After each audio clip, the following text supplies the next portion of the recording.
جلال پور پیروالا میں رہنما جماعت اسلامی طیب صدیق کی عہدیدار تنظیم اساتذہ پاکستان سلیم ربانی اور سینئر صحافی طاہر اعجاز کی والدہ محرومہ کی روح کے ایصال ثواب کے لیے مقامی میرج ہال میں رسم قرآن خوانی کا اہتمام کیا گیا، جس میں سیاسی اور سماجی شخصیات سمیت اساتذہ، صحافیوں اور دیگر افراد کی بڑی تعداد نے شرکت کی۔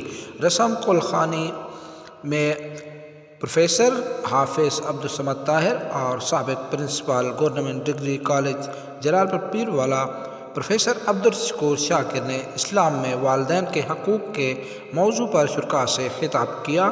پروفیسر حافظ عبدالصمد طاہر نے اپنے خطاب میں کہا کہ اسلام میں ماں کو سب سے زیادہ حسن سلوک کی حقدار قرار دیا گیا ہے۔ جب والدین پکاریں تو اہم کاموں کو بھی ترک کر دینا چاہیے۔ پروفیسر عبدالشکور شاکر نے بھی اپنے خطاب میں والدین کی زندگی میں ان کی زیادہ سے زیادہ خدمات پر زور دیتے ہوئے کہا کہ والدین کی خدمت میں ہی انسان کی عظمت ہے۔ والدین سے حسن سلوک کرنا چاہیے تاکہ دنیا و آخرت میں کامیابی حاصل ہو سکے۔